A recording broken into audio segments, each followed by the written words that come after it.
क्या है आध्यात्म? दर्शन, चिंतन धारा, विद्या या संस्कृति की परंपरागत विरासत। आध्यात्म दर्शन यानी जीवन का शाश्वत सत्य। मानव जीवन से जुड़े शाश्वत सत्यों को जानिए और समझिए उपासक डॉक्टर सोहन राज तातेड़ से हमारे खास कार्यक्रम आत्मविज्ञान में।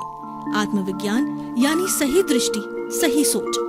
भाई और बहनों, मातृशक्ति को नमन और स्टूडियो में आपका हार्दिक स्वागत है, अभिनंदन है, सत्कार है। आत्मविज्ञान साइंस ऑफ द सोल कार्यक्रम के अंतर्गत हम आपको सही दृष्टि, सही सोच, राइट विजन, राइट थिंकिंग के तहत आपको नए नए एपिसोड्स के माध्यम से आपकी जो रॉन्ग बिलीफ है, आपकी जो नकारात्मक सोच है, आपका जो गलत चिंतन है और आपकी जो शक्ति नष्ट हो रही है क्योंकि आपका सोचने का, आपकी सकारात्मक सोच नहीं है और सारी शक्ति उसी में व्यर्थ जा रही है, तो उसको बदल करके हम पॉजिटिविटी के अंदर लाना चाहते हैं, सकारात्मक करना चाहते हैं। इसीलिए हमारा आत्मविज्ञान कार्यक्रम बना है और आत्मविज्ञान कार्यक्रम के केंद्र में आत्मा है। जहाँ केंद्र में आत्मा होती है वहां पर सब कार्य प्रामाणिक होते हैं और वह मानव निर्माण के कार्य होते हैं। तो इसीलिए हमने ये कार्यक्रम जो है रखा है ताकि अच्छा इंसान बने। जब एक अच्छा इंसान बनता है तो इंसान समाज का घटक होता है, एक अच्छा समाज बनता है। ये सारा कार्य जो है हम नए नए एपिसोड्स के माध्यम से करते हैं। तो आज का हमारा विषय है व्यथा नहीं व्यवस्था करो। बहुत ही सुंदर विषय है। जो व्यथा नहीं व्यवस्था करो, व्यथा का मतलब होता है चिंता। हम जो है वो बहुत ज्यादा चिंता करते हैं हर एक कार्यक्रम के लिए। जो कार्यक्रम हमारे साथ में आता है उसकी हम चिंता करने लग जाते हैं, ये कार्यक्रम कैसे होगा, इसको कैसे पूरा किया जाए। मनुष्य जीवन को भी देखिए, मनुष्य जब बच्चा बड़ा होता है तब जो है वह सोचने लग जाता है और सोचने के साथ साथ वह अपने कैरियर की चिंता के अंदर लग जाता है। और उसी तरह से कोई भी उसके पेरेंट्स है, जब बच्चा बड़ा हो जाता है, लड़की बड़ी हो जाती है तो उसकी शादी के बारे में सोचने लग जाते हैं, बच्चे को जो प्लेसमेंट करने के लिए लग जाते हैं, तो सारा जो है चिंतन उसी में चला जाता है। लेकिन वह उससे क्या होता है कि चिंता करने से हमारी जो विटालिटी है, हमारी प्राण ऊर्जा है, वह खर्च होती है। उसको हमें खर्च नहीं करना है। तो दूसरा जो शब्द है व्यवस्था करो, यानी केवल व्यथा चिंता करने से कुछ नहीं होगा। आप तो व्यवस्था करो कि किस तरीके से बच्चा बड़ा हो रहा है। मान लीजिए कि आपकी बेटी है और उसकी शादी करनी है, तो जब पैदा हो जावे तभी उसके नाम का अकाउंट खोल दो और धीरे धीरे सेविंग करते रहो। जितने बच्चे हैं आजकल बहुत से बड़े प्लान आते हैं, उन बच्चों के हर एक का नाम अकाउंट खोल दिया जाता है और अपनी सैलरी में से या अपने इनकम में से प्रति जो है वो महीने की 1 या 2, 5 तारीख तक जो है वो पैसा उसके अंदर ऑटोमेटिकली जो है आपके अकाउंट से डेबिट होता रहेगा। और सरकार भी इसको अच्छा मान्य करती है क्योंकि सरकार सोचती है ये तो नीड है, ये तो जायज है, बच्चा बड़ा होगा तो पहले व्यवस्था करनी पड़ेगी। तो वो हम जो खाली चिंता करने में अपने शक्ति को वेस्ट कर रहे थे, वो हमारी प्राण ऊर्जा जो है वो पॉजिटिव कार्य करने के अंदर लग जाती है और हम व्यवस्था करने लग जाते हैं। ऐसे में ये सारा विषय है बहुत से उदाहरणों से क्लियर होगा। मान लीजिए कि हमें बड़ी कॉन्फ्रेंस करनी है, तो हम क्या है कॉन्फ्रेंस के लिए चिंता के अंदर व्याकुल होने लग जाते हैं, कैसे होगा और किस तरीके से किया जाएगा। और ये चिंता है वो चिता से भी बुरी है, व्यक्ति भीतर ही भीतर खाने लग जाती है। तो हमें उस व्यथा को रोकने के लिए हमें प्लानिंग स्टार्ट कर देनी चाहिए। सबसे पहले चॉकआउट कर लेना चाहिए हमारे को पेपर के ऊपर के कॉन्फ्रेंस है, किस तारीख को है, कितने लोग आएंगे, उनके रहने की क्या व्यवस्था है, क्या विषय होगा और इसको बड़े बड़े रिसोर्स पर्सन्स कौन से होंगे, और ये सारा काम डिस्ट्रीब्यूट कर देना चाहिए क्योंकि ये बड़ा कार्य होता है। ये डिसेंट्रलाइज कर देना चाहिए। डिसेंट्रलाइजेशन इवैल्यूएशन करने से अगला जिसको ड्यूटी दी गई है वो अपनी जिम्मेवारी समझेगा और वह भी कार्य करेगा। उससे फीडबैक लो, उसकी बॉटलनेक्स करो और बॉटलनेक्स दो और वो पता लगाओ और फिर प्लानिंग करते रहो। हमें एक प्लानिंग चार्ट बनाना चाहिए। व्यक्ति को अपने जीवन के अंदर अच्छा प्लानर होना चाहिए। जो अच्छा प्लानर होता है वो कभी व्यथा नहीं करता है, वो तो अपनी प्लानिंग के अंदर हर वक्त लगा रहता है और वास्तव में जो सॉल्यूशन है वो प्लानिंग से निकलता है। तो इस तरीके से हम उस कॉन्फ्रेंस को डिसेंट्रलाइज करके और फीडबैक लेकर के बहुत अच्छी तरीके से जो है उसको कामयाब कर सकते हैं। अब देखिए कि एक व्यक्ति बिजनेस करता है तो बिजनेस करने में क्या है कि उसको सबसे पहले मान लो उसने ट्रेडिंग का कार्य किया तो ट्रेडिंग में क्या होता है, एक परचेज होती है, एक सेल होती है और उसके साथ साथ के अंदर उसका जो है रेवेन्यू कलेक्शन यानी भुगतान प्राप्त किया जाता है। तीन मुख्य चीजें हैं। तो तीन मुख्य चीजें और आजकल तो कंप्यूटर पे जो है वो सारे ऐप बन गए हैं। कंप्यूटर के ऊपर बहुत से तरह के जो है सॉफ्टवेयर्स आ गए हैं, उससे हम बैठे बैठे आराम से अंकल लगा सकते हैं कि हमारी कितनी सेल है और हमारी कितनी परचेजिंग हुई है और हमारी कितनी लोगों से पैसा आना है, कितना ग्रॉस प्रॉफिट है और कितना नेट प्रॉफिट है। ये प्लानिंग हो गई। और हम ये प्लानिंग नहीं करते हैं और मात्र जो है वो सेल करते रहते हैं और मात्र परचेज करते रहते हैं। वापस जो है रेवेन्यू का यानी लोगों से किसी से उधार दिया हुआ है वो प्राप्त करने का प्रयास नहीं करते हैं। तो हमको सही स्थिति का पता नहीं चलता है और हम व्यथित हो जाते हैं, हम चिंता मग्न हो जाते हैं और चिंता मग्न होकर के और हम किसी भी कार्य को अच्छी तरह से नहीं कर पाते हैं। तो इसीलिए हमें जो है व्यथा नहीं व्यवस्था करो। एक ऐसा सूत्र दिया गया है कि खाली चिंता मत करो, आप तो जो है कुछ न कुछ मैनेजमेंट करो। जो मैनेजमेंट है वो पुरुषार्थ कहलाता है और उसके अंदर व्यक्ति लग जाता है तो उसको फालतू का चिंतन इधर उधर नहीं आता है, क्योंकि empty mind is a house of the devil. जब व्यक्ति का दिमाग खाली होता है तो वह उसमें कई नकारात्मक सोच आती है।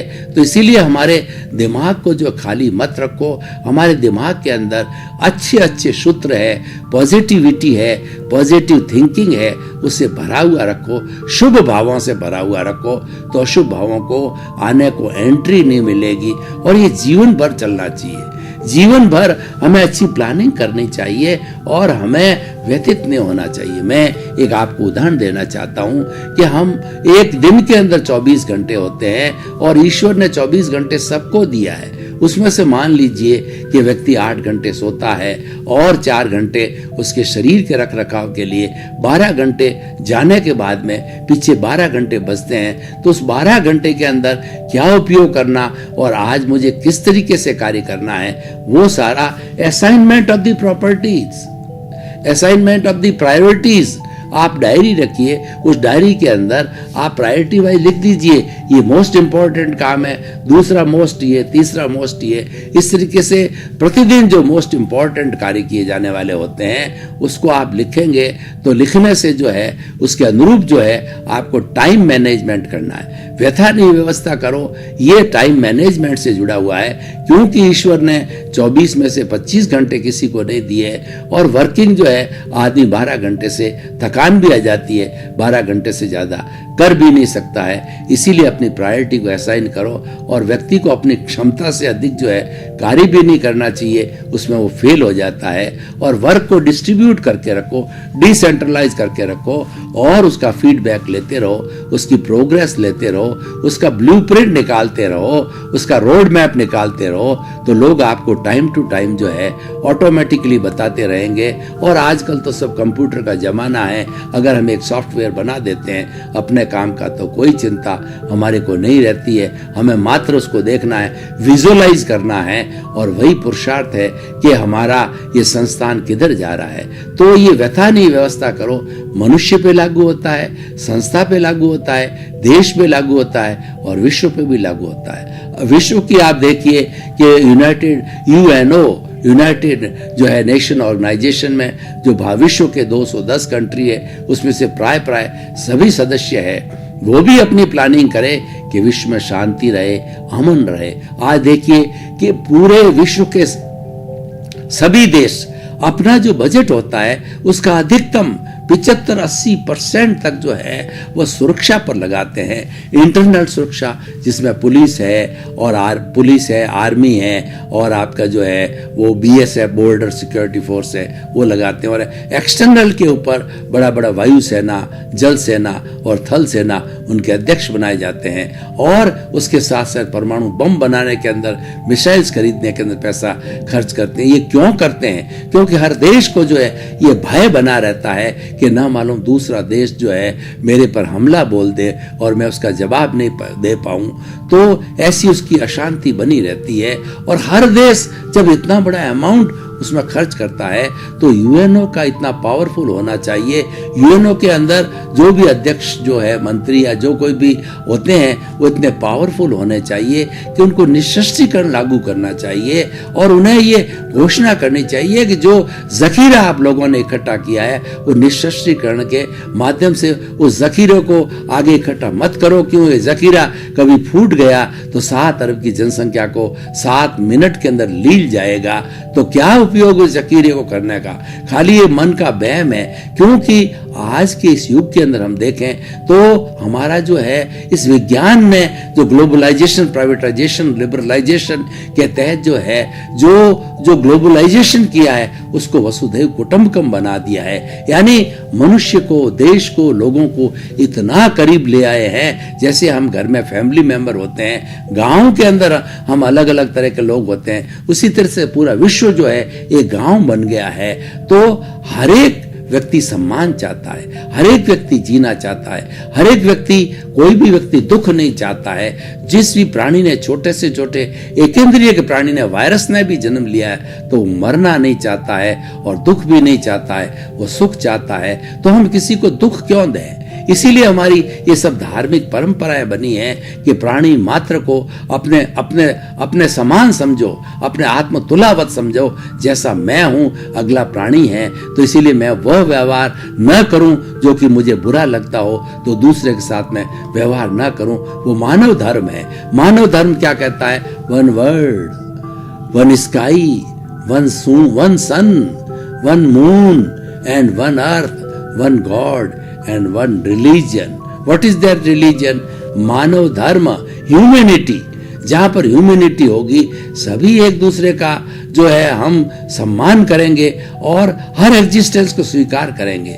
जो व्यक्ति दूसरे के एग्जिस्टेंस को स्वीकार नहीं करता है, चाहे पेड़ हो, पौधे हो, वनस्पति हो, पशु हो, पक्षी हो, अगर उसके एग्जिस्टेंस को, उसके अस्तित्व को स्वीकार नहीं कर रहा है, इसका मतलब क्या है? भगवान महावीर ने कहा है कि वह व्यक्ति अपने अस्तित्व को स्वीकार नहीं करता है। क्योंकि जो दूसरे के अस्तित्व को स्वीकार नहीं करता है तो वह भी खतरे में पड़ जाता है। तो हम हर एक के अस्तित्व को स्वीकार करें, यानी हम शांतिपूर्ण से अस्तित्व के साथ में अपना जीवन व्यापन करें और हम अपने लेवल से, अपने तरीके से अपनी प्रगति करते रहें। लेकिन प्रगति किसी व्यक्ति को खराब करके नहीं, किसी समाज को खराब करके नहीं, गिरा कर नहीं, किसी देश पर हमला करके उसको गिरा के नहीं, अपनी योग्यता के माध्यम से हम आगे बढ़ते रहें। हम अपना जो है मार्केट बनावें और अपनी संस्कृति को डेवलप करें ताकि कि लोग आपकी तरह आकर्षित हो।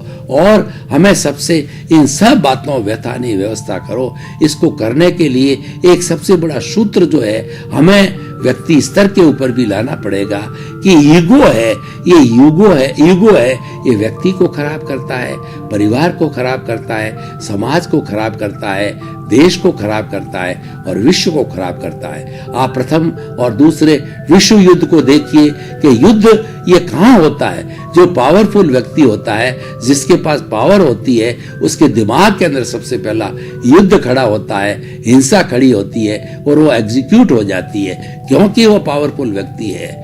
तो ऐसे पावरफुल व्यक्ति, ऐसे पावरफुल देश, वहां की बड़ी बड़ी जो प्रेसिडेंट, प्राइम मिनिस्टर है, वो लोग चिंतन करें कि नहीं, हमने तो मानवता को बचाना है, प्राणी मात्र को बचाना है। तो इस विश्व के अंदर कभी भी अशांति नहीं हो सकती, कभी भी हिंसा नहीं हो सकती। उन्हें अपने माइंड सेट को ठीक करना है क्योंकि वो स्वयं भी चाहते हैं कि हम जिएं। तो हम दूसरे के जीवन का हनन करने का को हमारे को क्या अधिकार है।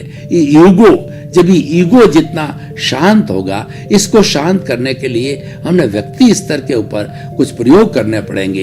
ईगो शांत कब होता है? जब व्यक्ति जो है वो कुछ प्रयोग हम आपको बताते हैं, उसके अनुसार जो है ये शांत किया जा सकता है। तो ईगो को शांत करने के लिए जो हमें समभाव की स्थिति में आना चाहिए कि हमारा जो है भीतर जो है हिंसा के भाव अंकुरित न हो। और इसको शांत करने के लिए व्यक्ति स्तर पर जो हमारा श्वास है वो बहुत बड़ा हेल्पफुल हो सकता है। बहुत बड़ा सूत्र जो है श्वास के नियंत्रण से मिल सकता है। सामान्य व्यक्ति, आप घड़ी लेकर के बैठ जाइए कि सामान्य व्यक्ति होता है वह 1 मिनट के अंदर 16 सांस लेता है। एक सांस क्या कहलाता है कि जब हम इनहेल करते हैं और जब हम एक्सहेल करते हैं, यानी पूरा ये स्ट्रोक बनता है, श्वास का लेना और श्वास का छोड़ना। इस स्ट्रोक के अंदर ऐसे जो है 16 स्ट्रोक, 16 सांस जो है नॉर्मल व्यक्ति जो कि सामान्य जो है वो अपनी मस्ती में बैठा है, अपने आनंद में बैठा है, उसको कोई टेंशन नहीं है, वो 16 सांस लेता है। हम बात कर रहे थे कि श्वास के नियंत्रण की, कि ईगो है वो व्यक्ति को खराब करता है, समाज को खराब करता है। ईगो को शांत करने के लिए हमारे श्वास को लंबा करना होगा, श्वास के स्ट्रोक को घटाना होगा कि जो व्यक्ति 16 सांस ले रहा है और थोड़ा अभ्यास करके इस श्वास को लंबा करे। लंबे सांस के अंदर हमारा पेट फूलना चाहिए और श्वास जो लिया जाता है वो पेट फूले और श्वास निकाला जाता है, पेट सिकुड़ना चाहिए। ये प्रक्रिया होनी चाहिए। 16 से घटा करके हम प्रति मिनट इस श्वास को जो है 14 करें, 12 करें और 10 तक ले आवे तो हमारा ईगो कभी आ ही नहीं सकता। हमारे जितने भी इमोशंस है, क्रोध, अहंकार, माया, लोभ, हिंसा, मत्सर, ये 18 तरह के दोष है, कभी हाजिर हो ही नहीं सकते। बड़े बड़े ज्ञानी पुरुष है, साधक लोग होते हैं, वो अपने इस श्वास की संख्या को घटा देते हैं और वो घटा करके और अपने आप में नियंत्रण कर देते हैं, समता की अवस्था ले आते हैं। वो मौन होते हैं, वो बहुत सी चीजों के ऊपर जो है प्रतिक्रिया करना छोड़ देते हैं। सामान्य व्यक्ति है अपना समय है ज्यादा प्रतिक्रिया के अंदर लगाता है, नेगेटिव थिंकिंग में लगाता है। कोई व्यक्ति उसको एक बात कह देता है, वो 4 बात सुनाए बिना नहीं रहता है। वो देखता है कि इसमें मेरी पराजय है, वो नेले पर डेला मारता है, वो टिट फॉर टैट करता है, वो टकराव करता है। लेकिन हमें टकराव को टालना है। अगर वास्तव के अंदर हमें चिंता मुक्त होना है, व्यवस्था करनी है, तो टकराव को टालिए, क्योंकि हर कार्य के अंदर एनर्जी वेस्ट होती है। हमारी विटालिटी, प्राण ऊर्जा हर कार्य में होती है, चाहे आप पॉजिटिव सोचो, चाहे आप नेगेटिव सोचो। नेगेटिव के अंदर हमारी विटालिटी जल्दी, फास्ट, स्पीड से खर्च होती है, क्योंकि नेगेटिविटी ज्यादा विटालिटी को कंज्यूम करती है और हमारी पॉजिटिविटी जो है वो धीरे धीरे विटालिटी को खींचती है। तो हम गलत रास्ते पे क्यों जाएं? क्योंकि 2 रास्ते बने हुए हैं, एक रास्ता अच्छाई की ओर जाता है, एक रास्ता बुराई की ओर जाता है। निर्णय आपका है। आप अगर नेगेटिव थॉट वाले, नकारात्मक सोच वाले हैं तो आप अपराधी बन जाएंगे, आप जो है तस्करी बन जाएंगे और आप आतंकवादी बन जाएंगे। और आपकी सोच सही है, आप संत पुरुष बन जाएंगे, अच्छे इंसान बन जाएंगे, परोपकारी बन जाएंगे, समाज सेवक बन जाएंगे। तो भाई और बहनों, ये निर्णय हमें करना है। ये निर्णय करने के लिए हमें कुछ अपनी लाइफ स्टाइल को बदलना होगा, अपनी सोच को बदलना होगा। हमारी लाइफ स्टाइल भी सही तरीके से होनी चाहिए, हमारा जीवन प्राकृतिक होना चाहिए। जो लोग जो है नेगेटिव थॉट वाले होते हैं, उनका जीवन अप्राकृतिक होता है। देखिए, हमारी नेचर माँ ने हमको पैदा किया है, तो नेचर माँ ने हमको पैदा किन चीजों से किया है? 5 सब्सटेंस है। ये हमारी पृथ्वी है, पंचभूतात्मक है, सृष्टि पंचभूतात्मक है। हमारी नेचर माँ पंचभूतात्मक है। कौन कौन से 5 भूत है?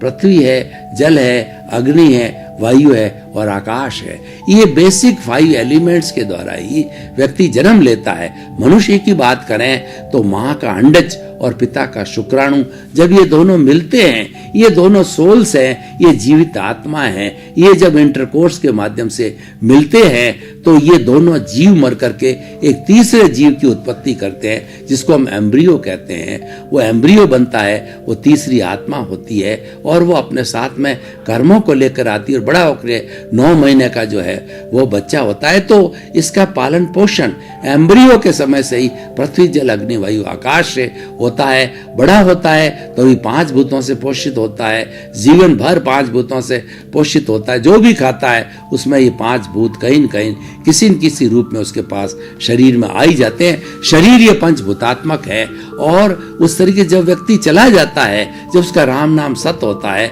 आयुष्य कर्म के अनुरूप जब ये शरीर नष्ट हो जाता है तो 5 भूत है वापस इस पृथ्वी में समा जाते हैं। जल जल में, पृथ्वी पृथ्वी में, जल जल में, अग्नि अग्नि में, वायु वायु में और आकाश में जुड़ करके, और वो एनर्जी वेस्ट नहीं होती है, इसका रूपांतरण होता रहता है, फिर नया जीव जन्म लेता है। तो भाई और बहनों, हम कह रहे थे कि हमें अपने टाइम मैनेजमेंट करना है, अपनी विटालिटी को, अपने कर्ण वीर्य को और लब्धि वीर्य को समाप्त नहीं करना है। और ये समाप्त करेंगे, इसको घटाएंगे तो व्यथा चालू हो जाएगी, चिंता हो जाएगी।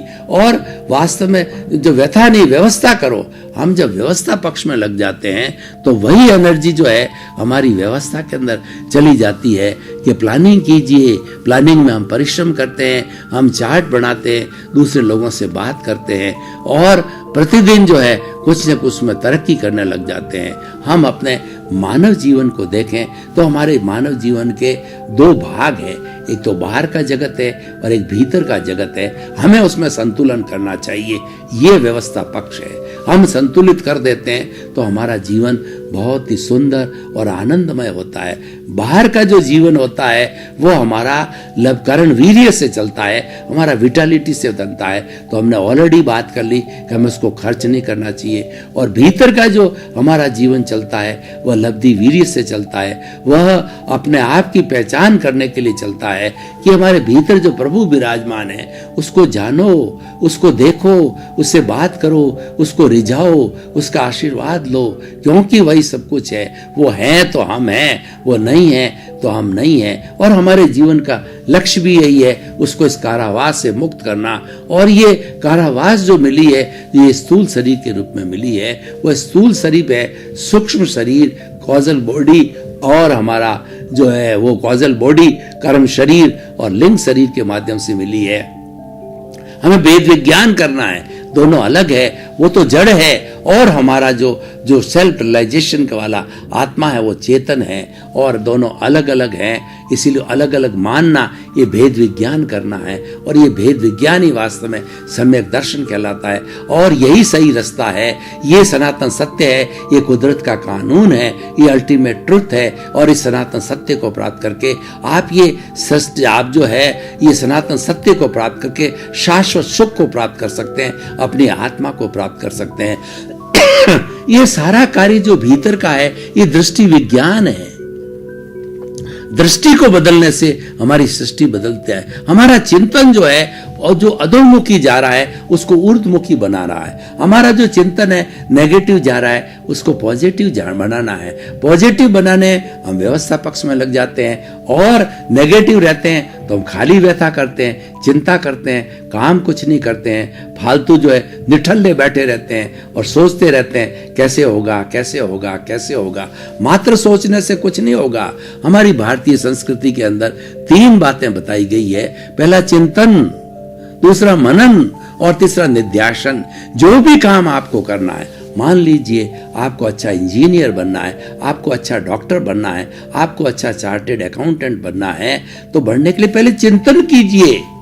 आप देखिए कि आपकी रुचि किस तरफ है, आपका ज्ञान, आपका दिमाग किस तरफ से, आपको रस किस में आता है। आपको इंजीनियरिंग में रस आता है या आपको डॉक्टरी में रस आता है, आपको या सीए में रस आता है, क्योंकि हमारी स्कूलिंग एजुकेशन के ऊपर साइंस मैथमेटिक्स, साइंस बायोलॉजी और कॉमर्स और आर्ट्स विषय होते हैं। उसके अनुरूप ही हमारा ये शिक्षा के जगत के बाद ही हमारा जीवन प्रारंभ होता है। तो आप अपने जीवन के जो है धारा को पहले निश्चित करो, और उसको निश्चित करके जीवन भर उसको बदलना नहीं है, उसकी आप व्यवस्था पक्ष में चले जाइए। आप जो है इंजीनियरिंग के लिए पढ़ाई कीजिए, कंपटीशन में आइए, नीट की पढ़ाई आप जो है वो JEE की तैयारी करिए, और करते करते और आप उस कोर्स को प्राप्त करके अच्छे इंजीनियरिंग कॉलेज में एडमिशन लेकर के 4-5 साल पढ़ करके आप अच्छे इंजीनियर बन सकते हैं। और माइंड को जो है फिर फर्टाइल हो जाता है, तो उसको इंजीनियरिंग में डेवलप करिए। आप कंस्ट्रक्शन वर्क है, या आपका जो है आर्किटेक्ट का वर्क है, या बड़े बड़े पुल बनाने का, सड़कें बनाने का है, उसके अंदर दिमाग को लगाइए और अपने दिमाग को विकसित कीजिए। भाई और बहनों, आपका बहुत बहुत धन्यवाद। आप हमारा आत्मविज्ञान कार्यक्रम देखते हो। आत्मविज्ञान कार्यक्रम व्यवहार जगत की बात करता है, निश्चय जगत की बात करता है, क्योंकि व्यवहार शुद्धि बिना निश्चय शुद्धि नहीं है। हमारा लक्ष्य तो निश्चय शुद्धि का है, पर पहले व्यवहार शुद्धि करोगे जब निश्चय शुद्धि को प्राप्त होगी। और हम चाहते हैं कि सर्वे भवन्तु सुखिनः सर्वे भवन्तु निरामया। इसी क्रम में आपका जीवन आनंदमय हो, मंगलमय हो। आपके प्रति बहुत बहुत शुभकामनाएं। आत्मविज्ञान में आत्मविज्ञान यानी सही दृष्टि, सही सोच।